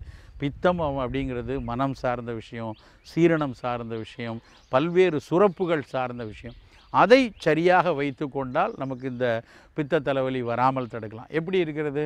முதல்ல வந்து எண்ணெய் பலகாரங்கள் அதிகம் எடுக்கக்கூடாது, ஆயிலி ஃப்ரைடு ஃபுட்ஸ் எடுக்கக்கூடாது. எதெல்லாம் ஜீரணத்திற்கு ரொம்ப தாமதமாகிறதோ, ஒரு சாப்பாடு சாப்பிட்டா அது ஓரிரு மணி நேரத்தில் முழுமையாக ஜீரணித்து முழுமையாக உட்கிரகிக்கணும். அதுதான் நல்ல உடலுக்கு இலக்கணம், அந்த சாப்பாட்டுக்கும் இலக்கணம். அப்படி இல்லாமல் காலையில் சாப்பிட்ட ஒரு உணவு இரவு வரைக்கும் எதுக்கழிச்சிக்கிட்டே இருக்குது, இல்லை வயிறு கும்முன்னு இருக்குது, பசியே வந்து வரமாட்டேங்க அப்படின்னா அது வந்து ஒன்று அந்த உணவில் பிரச்சனை, இல்லைன்னா அந்த உணவை சீரணிப்பதில் ஒரு பிரச்சனையாக இருக்கிறது. ஸோ சீரணிப்பதற்கு இலகுவாக உள்ள ஆவியில் வெந்த உணவுகள், பழங்கள், இந்த மாதிரி விஷயத்தை எடுத்துக்கொள்ளணும். ரொம்ப எண்ணெய் பலகாரம், மைதாவில் செய்த அந்த பரோட்டா மாதிரி உணவுகளை எடுக்கக்கூடாது. அடுத்து இது தவிர வந்து நல்ல ஜீரணிப்பதற்கு நமக்கு ஏதுவாக இருக்கக்கூடிய இஞ்சி, சீரகம், பூண்டு, மிளகு, இந்த மாதிரி ஒரு ஸ்பைசஸ், மணமூட்டிகளை ஒவ்வொரு உணவுகள்லையும் சேர்த்து கொண்டே வரணும். அந்த மணமூட்டிகள்லையும் இந்த பித்த தலைவலிக்கு மிக முக்கியமான ஒரு மணமூட்டி வந்து இஞ்சி தான். இஞ்சி இருந்தால் பித்த தலைவலியை முழுமையாக வெல்லக்கூடிய வாய்ப்பு உண்டு. என்ன செய்யலாம்? நம்ம வீட்டில் சரி எனக்கு பித்த தலைவலி வந்துருச்சு, ஒரு பக்கம் அதற்கான மருத்துவம் பார்க்கிறேன், அதுக்கான ஒரு தைலங்கள் கொடுத்துருக்காங்க, அதை தலைக்கு தேய்ச்சி குளிக்கிறேன், என்ன மருந்துகள், அது நவீன மருந்தோ சித்த மருந்தோ ஏதோ கொடுக்குறாங்க, அதை சாப்பிட்டுட்டு இருக்கிறோம். அதோடு நிறுத்தி விடக்கூடாது. தினம் தினம் அவர்கள் வந்து இஞ்சியை ஏதாவது ஒரு வகையில் சேர்த்துக்கொள்ளணும். முன்னாடிலாம் வந்து வாரத்துக்கு ஒருக்க வீட்டில் இஞ்சி தட்டி இஞ்சி சாறு கொடுப்பாங்க. இன்றைக்கு அந்த பழக்கம் குறைஞ்சிட்டே வருது. அப்புறம் கிராமப்புறங்களில் சுக்கு வெந்நீன்னு கொடுப்பாங்க. சுக்கும் கொத்தமல்லியும் மட்டும், கொத்தமல்லினா தனியா, அந்த கொத்தமல்லியினுடைய விதை, இதை மட்டும் வந்து ஒரு 50 கிராம் எடுத்து, சுக்கு ஒரு 50 கிராம் எடுத்துக்கலாம், தனியா ஒரு 50 கிராம் எடுத்துக்கலாம். நல்லா பொடி பண்ணி வச்சுக்கிட்டு, அந்த வீட்டில் ஒரு 5-6 பேர் இருக்காங்க அப்படின்னா எல்லாருக்குமே இதில் வந்து ஒரு ஸ்பூன், இந்த 50 கிராம் எடுத்து 100 கிராம் வச்சுக்கிட்டோம் அப்படின்னா அந்த 100 கிராம் அந்த பொடியில் ஒரு ஸ்பூனாக ஒரு 5லேருந்து 6 கிராம் இருக்கும். ஒரு ஸ்பூனை போட்டு டீ வெடி வைக்கிற மாதிரி, டீ போடுறோம் இல்லையா, அதே மாதிரி ஒரு கஷாயம் போட்டு இறக்கிட்டு அதில் கொஞ்சம் வெல்லமோ இல்லை தேனோ, குறிப்பாக பனை வெல்லம் போடலாம். போட்டு அந்த கஷாயத்தை எல்லாருக்கும் ஒரு 60 ml, ஒரு 4 பேர் இருக்காங்க, அப்பா அம்மா 2 பசங்க இருக்காங்கன்னா ஒரு 4 பேருக்கும் ஆளுக்கு 60 ml போட்டு கொடுத்தோம் அப்படின்னா அது வந்து அன்றாடம் சேரக்கூடிய பித்தத்தை தணிக்கக்கூடியது. நம்ம உடல் நலமாக இருக்குது, எந்த நோயும் இல்லைன்னா கூட இந்த சுக்கு வெந்நீரை வந்து கொடுக்கலாம். பித்த தலைவலி இருப்பவங்க வந்து நேரடியாகவே இஞ்சி சாறு எடுத்து, இஞ்சியினோட மேல் தோலை சீவிட்டு நல்லா ஒரு கிரேட் பண்ணி அதை மிக்சியில் அடித்து சாறு எடுத்து, இல்லை அம்மியில் வச்சு அரைச்சி புழிஞ்சு அந்த சாறு எடுத்து ஒரு 5 ml 10 ml 2 ஸ்பூன் அளவுக்கு நம்ம வந்து காலையில் பல் துலக்கினதுக்கப்புறம் வாரத்துக்கு ஒரு நாள் கொடுத்துட்டு வரலாம். இது வந்து ஒரு மருத்துவமாகவும் பயன்படும், ஒரு நல்ல மருந்தியல் உணவாகவும், ஃபங்க்ஷனல் ஃபுட் அப்படிம்பாங்க, அப்படியும் பயன்படும். இன்னொன்று ரொம்ப எளிதாக வீட்டில் சின்ன பிள்ளைங்களாக இருக்காங்க, இஞ்சி சாறு எடுக்கிறதெல்லாம் வயிறு புண்ணாயிருமோன்னு பயமாக இருக்குது அப்படிங்கிறவங்களுக்கு ரொம்ப எளிய பக்குவம் என்ன செய்யலாம் அப்படின்னா, இஞ்சியோட மேல் தோலை நல்லா சீவிக்கணும். எதுக்காக இஞ்சியை மேல் தோலை சீவ சொல்கிறோன்னா, சித்த மருத்துவத்தில் ரொம்ப அழகாக சொல்லியிருக்காங்க. அதாவது இஞ்சிக்கு சுக்குக்கு புறத்தில் நஞ்சு, இதனுடைய வெளிப்பக்கத்தில் இருக்கக்கூடிய தோல் வந்து நல்லதில்லை. கடுக்காய்க்கு நெல்லிக்காய்க்கெல்லாம் உள்ளே இருக்கிறது அகத்தில் நஞ்சு அப்படிம்பாங்க. நெல்லிக்காய் சாப்பிடும்போது, கடுக்காய் சாப்பிடும்போது உள்ளே இருக்க விதையை தூக்கி போட்டுருவாங்க. இஞ்சி சுக்குக்கெல்லாம் மேலே இருக்கிற தோலை வெளியே நிற்கணும். அப்படி இஞ்சி தோலை வெளியே எடுத்துட்டு சின்னதாக நம்ம வீட்டில் மாங்காய் ஊறுகாய் வெட்டுற மாதிரி குட்டி குட்டியாக வெட்டி அந்த துண்டுகளை வந்து தேனில் போட்டுக்கணும். தேனில் போடுறதுக்கு முன்னாடி அந்த சின்ன துண்டுகளை கொஞ்ச நேரம் வந்து ஃபேனில் காட்டணும். அப்போ அந்த லேசாக அதில் இருக்கக்கூடிய ஈரத்தன்மை போயிடணும். ரொம்ப வெளியே தூக்கி அப்படியே சின்ன சின்னதாக கட் பண்ணி வெயிலில் கொளுத்துற வெயிலில் போட்டால் அது சுக்கா காஞ்சிரும். அதில் அவ்வளோ பிரயோஜனம் இல்லை. லேசாக ஈரத்தன்மை போகக்கூடிய அளவுக்கு காற்றில் காட்டிட்டு அந்த துண்டுகளை வந்து தேனில் போட்டு வச்சுக்கணும். குறைவாக செய்து கொள்ளணும். நிறையா செஞ்சோன்னா கொஞ்சம் நாளில் புளிக்க ஆரம்பிச்சிடும், அது கெட்டு போயிடும். ஒரு 10 நாளைக்கு வர்ற மாதிரி ஒரு 50 கிராம் தேனில் ஒரு 25 கிராம் இஞ்சி துண்டுகளை போட்டு வச்சுட்டு தினம் தினம் பல் துலக்கின உடனே 2 துண்டு இஞ்சியை வந்து அந்த தேனில் ஊறிய இஞ்சியை கொஞ்சம் தேனோடு சேர்த்து சாப்பிட்டோன்னா இந்த பித்த தலைவலி மிகச்சிறப்பாக குறையும். அதே மாதிரி இன்னொரு எளிய பக்குவம் என்னென்னா அதிமதுரமும் சோம்பும். அதிமதுரம் உங்களுக்கு தெரியும், அதிமதுர கட்டைங்கிறது வாயில் அடக்கிட்டு இந்த வறட்டு இருமலுக்கெலாம் போடுவாங்க. அந்த அதிமதுர கட்டையும் சோம்புங்கிறது பெருஞ்சீரகம்னு சொல்கிறது. நம்ம ஹோட்டலெல்லாம் போனால் சாப்பிட்டதுக்கப்புறம் கடைசியில் கொடுக்குறாங்க இல்லையா, அந்த பெருஞ்சீரகத்தையும் அதிமதுரத்தையும் கஷாயமாக இறக்கி அதை ஒரு 1/2 டம்ளர் குடித்தோன்னா தலைவலி வரும்பொழுது இந்த அதிமதுர சோம்பு கஷாயத்தை குடிக்கணும். தலைவலி வராமல் தடுப்பதற்கு இந்த இஞ்சி துண்டை எடுத்துக்கொள்ளணும். அப்படி எடுத்துக்கொள்ளும் பொழுது இந்த பித்த தலைவலி படிப்படியாக கட்டுக்குள் வரும். அதுவும் கட்டுப்படாத பொழுது உங்களுடைய அருகாமையில் இருக்கக்கூடிய மருத்துவர்களை அணுகி அவங்க சொல்லக்கூடிய மருந்துகளை 1 மண்டலமோ 2 மண்டலமோ தொடர்ச்சியாக சாப்பிட்டுட்டு வந்தோன்னா இந்த பித்த தலைவலியின் பிடியிலிருந்து முழுமையாக வெளிவரலாம். நாளைக்கு மீண்டும் இன்னொரு நோய் குறித்த நலப்புரிதலோடு நாம் காலை சந்திக்கலாம். ஓகே சாந்தினி, அடுத்து நம்ம பார்க்க போற டூரிஸ்ட் ஸ்பாட் என்ன தெரியுமா? தெரியலையே, என்னது? Kodaikanal solar observatory. இதுதான் சயின்டிஸ்ட் எக்ஸ்பெரிமெண்ட் பண்ற இடமா இருக்கு. என்ன லைட்டா அப்படிதான், ஏன்னா இதை வந்துட்டு டெலஸ்கோப் வியூன்னு கூட சொல்லுவாங்க. ஆக்சுவலா இந்த ஸ்பாட் தான் கொடைக்கானல்லே ஒரு ஹையஸ்டான ஸ்பாட். ஓகே, கொடைக்கானல் அந்த மவுண்டனோட பீக்ல இருக்கு அப்படின்னு சொல்ல வரியா? Okay okay. அண்ட் இது எந்த அளவுக்கு ஹைட்னு பார்த்தோன்னு வச்சுக்கோயேன், அந்த ஸ்பாட்ல நின்றுட்டு பார்த்தோன்னு வச்சுக்கோயேன், சோத்துப்பாறை டேம், பெரியகுளம், அதுக்கப்புறம் வைகை டேம், அதுக்கப்புறம் வராஹா ரிவர், இது எல்லாமே நம்ம அவ்வளோ ஈஸியாக பார்க்கலாம். அண்ட் இன்னொரு விஷயம் என்னன்னு பார்த்தோன்னு வச்சுக்கோயேன், இதை வந்துட்டு நைட் டைம்ல கூட நம்ம ஸ்கை வியூ கூட பார்க்கலாம் அப்படின்னு சொல்லியிருக்காங்க. உண்மையிலேயே திட்டத்தட்ட ஒரு சயின்டிஸ்ட் எக்ஸ்பெரிமெண்ட் பண்ற மாதிரி தான் போல இருக்கு. எஸ், கரெக்டாக சொன்னேன். அண்ட் இது வந்துட்டு நார்மலாக எப்போ வேணாலும் போய் நினச்சா பார்க்கலாம் அப்படின்லாம் பார்க்கவே முடியாது. ஏன்னா இது ஒரு பீக் சீசனில் தான் இதை வந்து ஓப்பன் பண்ணுவாங்க. அண்ட் இன்னொரு விஷயம் என்னன்னு பார்த்தோன்னு வச்சுக்கோயேன், நடுவில் இன்பிட்வீனில் எப்பயாவது பார்க்கணுன்னா ஏதாவது ஒரு ஃப்ரைடேவும் இதை ஓப்பன் பண்ணுவாங்க. ஏன்னா இதை கொடைக்கானலில் இருக்கிறவங்க கூட பார்க்குறது கொஞ்சம் கஷ்டம் தான். ஸோ அது மட்டும் இல்லாமல் 1901 தான் இதை வந்துட்டு காமனைஸ் பண்ணியிருக்காங்க. ஸோ எல்லாரும் பார்க்குற மாதிரி. ஸோ அப்படி பார்த்தா கொடைக்கானல் இருக்கவங்களுக்கே வந்து லக் இருந்தால் தான் பார்க்க முடியும்னு சொல்கிறேன். மேபி நம்ம கொடைக்கானல் போகும்போது அந்த இடம் திறந்ததுன்னா நம்மளால பார்க்கலாம். ஆமாம், லக்கியாக இருந்தோம்னா பார்க்கலாம். அதே மாதிரி இன்னைக்கு 12 ராசிக்காரங்களுக்கு எவ்வளோ லக்கியாக இருக்குடே, அவங்க எப்படி இருக்க போகிறாங்க நாள் அப்படின்னு சொல்கிறதுக்காக நம்ம யதார்த்த ஜோதிடர் ஷெல்வி அவர்கள் காத்துட்டு இருக்காங்க. அவங்க என்ன சொல்கிறாங்க அப்படின்னு பார்த்துடலாமா? பார்த்துடலாம். இது யோகம் நல்ல யோகம்.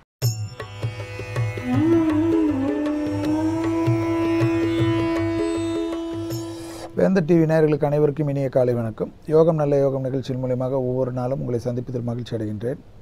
இன்றைய நாளானது பார்த்தீர்கள் என்றால் 12ஆம் தேதி 5வது மாதம் 2015ஆம் ஆண்டு சித்திரை மாதம் 29ஆம் நாள் செவ்வாய்க்கிழமை. மேஷம் முதல் மீனம் வரை உள்ள ராசி நேயர்களுடைய தினப்பலன்களை பார்ப்போமாக. முதலாவதாக பார்க்கக்கூடிய ராசியானது மேஷ ராசி. மேஷ ராசிக்கு இன்று ஏதேனும் ஒரு வகையில் லாபமும் அனுகூலமும் கிடைக்கக்கூடிய நாள். அதை சரியாக முறையாக பயன்படுத்தி கொள்வது ஏற்றமும் அனுகூலமும் ஏற்படும். தொலைதூர பயணங்களுக்கு உத்தரவாதம் அனுகூலமும் லாபமும் கிடைக்கக்கூடிய நாள். உத்தியோகத்தில் மேன்மையும் எதிர்பார்க்காத இடத்துல இந்த நல்ல செய்திகளும், ஏதேனும் ஒரு காணாத போன ஒரு பொருள் தேடிக்கொண்டிருந்தாலும் இந்த பொருள் கிடைக்கக்கூடிய நல்ல நாளாக காணப்படுகிறது. அதற்கு மனம் சந்தோஷமும் அனுகூலம் பெறுவதற்குண்டான சாத்தியக்கூறு காணப்படுகிறது. வெளிவட்டாரம், தொலைதூர செய்திகள், அயல்நாட்டு அமைப்புகள் யோகத்தையும் அனுகூலத்தை பெற்றுத்தருவதுடன் மிகப்பெரிய லாபத்தை எதிர்நோக்கியிருந்த மேஷராசிக்காரர்களுக்கு அதற்குண்டான உத்தரவாதம் நிச்சயமாக கிடைக்கும். அடுத்ததாக நாம் பார்க்கக்கூடிய ராசியானது ரிஷபராசிக்காரர்கள்.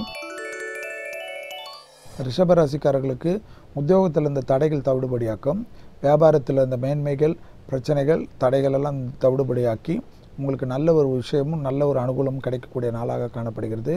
மேலும் ரிஷபராசிக்காரர்களுக்கு ஏற்கனவே உத்தியோகத்தில் மேலதிகாரிகளுக்கோ அல்லது உங்களிடம் வேலை செய்பவர்களுக்கோ இருந்த இடைவெளிகள் குறைந்து அந்யோன்யம் அதிகரித்து உங்களுடைய திறமைகளுக்கு அவர்கள் பாராட்டக்கூடிய அளவுக்கு யோகமும் அனுகூலம் காணப்படும். அதே சமயம் துணை அல்லது துணைவியாருடன் தேக ஆரோக்கியத்தில் ஏதேனும் உபத்திரம் காணப்பட்டால் மருத்துவ ஆலோசனை பெற்றுக்கொள்வது இன்று முக்கியம். அடுத்ததாக நாம் பார்க்கக்கூடிய ராசிக்காரர்கள் மிதுன ராசிக்காரர்கள். மிதுன ராசிக்காரர்களுக்கு வெளிவட்டாரம் அனுகூலங்கள் எல்லாம் காணப்பட்டாலும் தேவையில்லாத அவமானகரமான விஷயத்தில் மட்டும் ஈடுபடாமல் இருப்பது நன்மை தரும். யாரை பற்றி புறம் கூறுவதோ மற்றவர்களை பற்றி உங்களிடம் யாரேனும் புறம் கூற வந்தால் அதை ரசித்து கேட்பதை மட்டும் வேண்டாம். மற்றும் ஒரு விஷயத்தில் மிக கவனமாக இருப்பது நன்மை ஏற்படுத்தி தரும். மிதுன ராசிக்காரர்கள் பொறுமையும் அனுகூலமும் காணப்பட்டாலும் இந்த காலகட்டத்தில் மிக மிக நிதானத்துடன் செயல்படுத்தக்கூடிய அனைத்து விஷயங்கள் மிகப்பெரிய யோகத்தையும் அனுகூலத்தையும் ஏற்படுத்தி தரும். தந்தையாருக்கும் உங்களுக்கும் சிறு வாக்குவாதங்கள் பெருமளவு நிம்மதியற்ற தன்மையை ஏற்படுத்தலாம். அடுத்ததாக நாம் பார்க்கக்கூடிய ராசிக்காரர்கள் கடகராசிக்காரர்கள். வெளிவட்டார அமைப்புகள், கடல் கடந்த பயணங்கள் எல்லாம் அனுகூலங்கள் காணப்படுவதுடன் மன சஞ்சலங்கள் காணப்படக்கூடிய நாளாக காணப்படுகிறது. வீட்டிலும் சரி வெளிவட்டாரத்திலும் சரி கோபத்தினால் எல்லோரிடத்திலும் எரிந்தெறிந்து விழுவீர்கள். அந்த அமைப்பை தயவுசெய்து இன்று வேண்டாம். ஏற்கனவே சந்திராஷ்டம அமைப்பில் உள்ளீர்கள் என்பதை நினைவில் வைத்துக் கொள்ளுங்கள். பொறுமையாக இருப்பது பல விதத்தில் ஏற்றத்தையும் அனுகூலத்தையும் ஏற்படுத்தி தரும். நல்ல விஷயங்கள், நல்ல சுபகாரிய தடைகள், பரிபூர்ண நிவர்த்திகள் ஏற்படக்கூடிய அளவுக்கு கோச்சாரத்தின் பலம் அதிகரிக்கிறது. அந்த காலகட்டத்தில் தேவையில்லாத ஆக்ரோஷப்படுவதோ கோபப்படுவதோ பலவித நல்ல செயல்களை கெடுப்பதற்குண்டான அமைப்பாக மாறிவிடும். கண்டிப்பாக மனதை ஒருநிலைப்படுத்தக்கூடிய பயிற்சி செய்வதே கடகராசிக்காரர்களுக்கு இன்று நன்மை தரும். அடுத்ததாக நாம் பார்க்கக்கூடிய ராசிக்காரர்கள் சிம்ம ராசிக்காரர்கள். சிம்ம ராசிக்காரர்களுக்கு உத்தியோகத்தில் படிப்படியாக நல்ல செய்தி வருவதற்குண்டான சாத்தியக்கூறுகள் காணப்படுகிறது. ஏற்றம் அனுகூலம் காணப்படக்கூடிய நல்ல நாளாக காணப்படுகிறது. அதே சமயம் தந்தை வழி உறவுகளுக்கும் உங்களுக்கும் மிக கவனமாக இருப்பதுடன் தந்தையுடைய தேகாருக்கு மன சங்கடத்தை ஏற்படுத்தலாம். கண்டிப்பாக துணை அல்லது துணைவியாருடன் இருக்கின்ற சிம்ம ராசிக்காரர்கள் இன்று தேவையில்லாத அவர்களிடம் பெருமளவு கோபம் கொள்வதோ வன்மம் கொள்வதோ ஏற்படும். அவர்கள் செய்கின்ற சிறு தவறுகளுக்கு கூட பூத கண்ணாடி வைத்து ஆராய்வது நீங்களாக தான் இருக்கும். ஏனென்றால் சனியின் ஆதிக்கம் சரியில்லை என்பதனால் சனியின் சஞ்சாரத்தில் சந்திரன் காணப்படுவதனால் மிக மிக கவனமாக இருப்பது நன்மை ஏற்படுத்தி தரும். வெளிவட்டாரம் உத்தியோகம் வியாபாரம் அனுகூலம் காணப்பட்டாலும் குடும்ப விஷயத்தில் இவ்வளவு ஆக்ரோஷம் கூடவே கூடாது என்பதை நினைவில் வைத்துக் கொள்ளுங்கள். அடுத்ததாக நாம் பார்க்கக்கூடிய ராசிக்காரர்கள் கன்னியா ராசிக்காரர்கள். யோகம் அனுகூலம் பெற்றுத்தரக்கூடிய நல்ல நாளாக இன்றைய நாள் காணப்படுகிறது. உத்தியோகத்தில் மேன்மை, உத்தியோகத்தில் இடமாற்றம், உத்தியோகத்தில் மேலதிகாரிகளுக்கு உங்களுக்கு இருந்த இடைவெளிக்கு குறைந்த அந்யோன்யம், படிப்படியாக நல்ல செய்திகள் வருவது, உத்தியோகத்தில் காணப்பட்ட அந்த பெரும் சங்கடங்கள் பரிபூர்ண நிவர்த்தி ஏற்படுவது, அசையாமசைய பொருள் சேர்க்கை ஏற்படுவது, பணவரத்தில் காணப்பட்ட இந்த பிரச்சனை நிவர்த்தி ஏற்படுவது, தொலைதூர செய்திகள் அனுகூல பிராப்தத்தை ஏற்படுத்தி தரக்கூடிய நல்ல நாளாக இன்றைய நாள் காணப்படுகிறது. அடுத்ததாக நாம் பார்க்கக்கூடிய ராசிக்காரர்கள் துலா ராசிக்காரர்கள். துலா ராசிக்காரர்கள் இன்று ஒரு விஷயத்தில் கவனமாக இருக்க வேண்டும். வெளிவட்டாரம் அனுகூலத்தை பெற்றுத்தரக்கூடிய அமைப்பாக காணப்பட்டாலும் குடும்பத்தில் உள்ள பிள்ளைகளுக்கும் உங்களுக்கும் வாக்குவாதங்கள் இல்லாமல் இருப்பதும் பிள்ளைகளுடைய தேக ஆரோக்கியத்தில் அதிக முக்கியத்துவம் கொடுப்பது மிக முக்கியமாக காணப்படுகிறது. அவர்களுக்கு சிறு பிரச்சனை என்றால் மருத்துவ ஆலோசனை பெற்றுக்கொண்டு அவர்களை அரவணைத்து அவர்களுக்கு தேவையானதை செய்வதே நன்மை ஏற்படுத்தி தரும். அவர்களிடம் கோபம் கொள்வதோ அவர்களை பற்றி பிறரிடம் குறம் கூறுவதோ தேவையில்லாத பிரச்சனை தேவையில்லாத சங்கடத்தை ஏற்படுத்தலாம். வெளிவட்டாரம் அனுகூலம் யோகம் அனுகூல பிராப்தங்கள்லாம் காணப்படுகிறது. பண வரவில் காணப்பட்ட இந்த பிரச்சனைகள் இன்று திடீரென்று நிவர்த்தி ஏற்படுத்தி கண்கூடாக பார்க்கலாம். சுக்கிரனின் ஆதிக்கம் சஞ்சாரம் நன்றாக இருக்கின்ற பட்சத்தில் யோகமும் அனுகூலம் சுபவிரய பிராப்தங்களும் சுப செலவுகளும் வரவுக்கு மீறிய செலவுகள் இருந்தாலும் அந்த செலவுகளுக்கு உண்டான வரவுகள் கிடைப்பதற்குண்டான பெரிய அளவு மன நிம்மதியும் கிடைக்கக்கூடிய நல்ல நாளாக காணப்படுகிறது. அடுத்ததாக நாம் பார்க்கக்கூடிய ராசிக்காரர்கள் விருச்சக ராசிக்காரர்கள். விருச்சக ராசிக்காரர்களுக்கு எடுத்தேன் கவிழ்த்தேன் என்று இன்றைக்கு எதுவும் செய்ய வேண்டாம். பொறுமையாக இருப்பது நன்மை தரும். தாயாருடன் சிறு வாக்குவாதங்கள் கூட பெருமளவு நிம்மதியை குடும்பத்தில் கெடுத்து விடலாம். என்ன இருந்தாலும் குடியிருந்த கோயில் என்பது உங்கள் தாயார் என்பதை நினைவில் வைத்துக் கொள்ளுங்கள். அவரிடமும் இந்த கோபதாபங்கள் அறவே தவிர்த்து கொள்வது நன்மை ஏற்படுத்தி தரும். வெளிவட்டாரமோ உத்தியோகத்தில் அரசு துறை அரசாங்கத்துறையில் இருப்பவர்கள் யோகங்கள் அனுகூலங்கள் காணப்படுகிறது. எதிர்பார்க்காத இடத்திலிருந்து நல்ல செய்தி வருவதுடன் வெளிவட்டாரத்தில் தொலைதூரம் கடல் கடந்த பயணங்கள் கடல் கடந்த தொழில் அமைப்பில் இருப்பவர்கள் மிகப்பெரிய யோகத்தையும் அனுகூலத்தையும் பெற்றுத்தரக்கூடிய நாளாகவே இன்று நாள் காணப்படுகிறது. அடுத்ததாக நாம் பார்க்கக்கூடிய ராசிக்காரர்கள் தனுசு ராசிக்காரர்கள். யோகமான நாள், எடுத்த காரியத்தில் ஜெயம், உத்தியோகத்தில் மேன்மை, படிப்படியாக நல்ல முன்னேற்றம், அரசியலில் முகவரி இல்லாதவர்கள் கூட பெரிய அளவுக்கு முகவரி கிடைக்கக்கூடிய நல்ல நாளாக காணப்படுகிறது. அரசியலில் மேலதிகாரிகள் பெரும் தலைவர்களை சந்திக்கக்கூடிய பிராப்தம் கிடைக்கிறது. அவர்கள் அன்புக்கும் பண்புக்கும் பாத்திரமாவீர்கள். எதிர்பார்க்காத இடத்திலிருந்து நல்ல செய்தி, பழைய கடன்கள் பைசல் செய்வீர்கள். புதிய ஒப்பந்தங்கள் ஏற்படும். மனதிற்கு சந்தோஷமான அமைப்பாக காணப்படுகிறது. எடுத்தன் கவிழ்த்தன் என்ற எந்த விஷயத்தில் இல்லாமல் படிப்படியாக நல்ல செய்தி வருவதை சரியாக முறையாக பயன்படுத்திக் கொள்ளுங்கள். அடுத்ததாக நாம் பார்க்கக்கூடிய ராசிக்காரர்கள் மகர ராசிக்காரர்கள். வாய் வார்த்தைகளில் மற்றும் நிதானத்துடன் இருப்பது நன்மை ஏற்படுத்தி தரும். கோபதாபம் வேண்டாம். யாருக்கும் வாக்குறுதி கொடுக்கக்கூடாது. நேரம் கெட்டிருக்கின்ற சமயத்தில் வாக்குறுதி கொடுத்து பிறகு அவஸ்தைப்படுவது ஏற்பட்டுவிடும். உத்தரவாதம் வேண்டாம். ஜவாப்பு வேண்டாம். ஜாமீன் வேண்டாம். குடும்பத்திற்கு அதிக முக்கியத்துவம் கொடுங்கள். விடுபட்ட தெய்வ வழிபாடுகள் நிவர்த்தி ஏற்படுத்தி கொள்ளுங்கள். நல்லது நடக்கக்கூடிய காலகட்டத்தில் தெய்வத்தின் அனுகூலத்தை பெற்றுத் தருவதை நன்மை ஏற்படுத்தி தரும். யோகம் அனுகூலங்கள் காணப்படுகிறது. உத்தியோகத்தில் நல்ல மேன்மை காணப்படுகிறது. அதே சமயம் உத்தியோகத்தில் உங்களுக்கு கிடைக்கக்கூடிய பதவி உயர்வு கூட சிறிது தாமதமாக தான் கிடைக்கும். அதற்கு மனதை பக்குவப்படுத்திக் கொள்வதே நன்மை தரும். அடுத்ததாக பார்க்கக்கூடிய ராசிக்காரர்கள் கும்பராசிக்காரர்கள். கும்பராசிக்காரர்கள் உத்தியோகத்தில் சிறிது கவனம். எந்தவித கையெழுத்திடுவதற்கு முன்பாக யோசித்து கையெழுத்திடுங்கள். உத்தியோகத்தை மற்றவர்களுக்கு மெச்ச வேண்டும் என்பதாக ராஜினாமா செய்வதோ வேறு உத்தியோகத்திற்கு நான் செல்கிறேன் என்று வாய் சவடாலெல்லாம் விடக்கூடாது. பொறுமையாக இருக்குங்கள். உங்களுடைய மேல் அதிகாரிகளுக்கு ஆலோசனை கூறுகின்ற அளவுக்கு நாம் வளரவில்லை என்பதை நினைவில் வைத்துக் கொள்ளுங்கள். அவர்கள் ஏதானும் தவறு செய்தாலும் மேலதிகாரிகள் தான் என்பதை நினைவில் வைத்துக் கொள்ளுங்கள். யாருக்கும் புத்திமதி கூற வேண்டாம். பிறர் மெச்ச வேண்டும் என்பதற்காக டாம்பிகமாக செலவு வேண்டாம். குடும்பத்தாருக்கு மிக முக்கியத்துவம் கொடுங்கள். குடும்பத்தினர் சொல்கின்ற ஆலோசனை மீறாமல் இருப்பது நன்மை ஏற்படுத்தி தரும். அலட்சியம் வேண்டாம். அனுகூல பிராப்தங்கள் காணப்படுகிறது. அரசியல் துறை சார்ந்தவர்களுக்கு மிகப்பெரிய யோகமும் அனுகூலம் நிச்சயமாக ஏற்படும். புதிய பொறுப்புகளுக்கு வரலாம். அரசு துறையினர் உத்தியோகத்தில் மேன்மை அடையலாம். சிலர் தனியார் தொழிலிருந்து உத்தியோகம் கிடைத்து அரசாங்க உத்தியோகம் கிடைப்பதற்குண்டான நல்ல செய்தி இன்று கிடைக்கப் பெறுவார்கள். அடுத்ததாக இறுதியாக பார்க்கக்கூடிய ராசிக்காரர்கள் மீன ராசிக்காரர்கள். தாய் தந்தையர் விஷயத்தில் மிக சந்தோஷமாக இருக்கக்கூடிய அமைப்பாக காணப்பட்டாலும் பிள்ளைகளுக்கும் உங்களுக்கும் கடும் சொற்கள் வேண்டாம். பிள்ளைகளுடைய தேகாரிக்க மனசங்கடத்தை ஏற்படுத்தலாம்.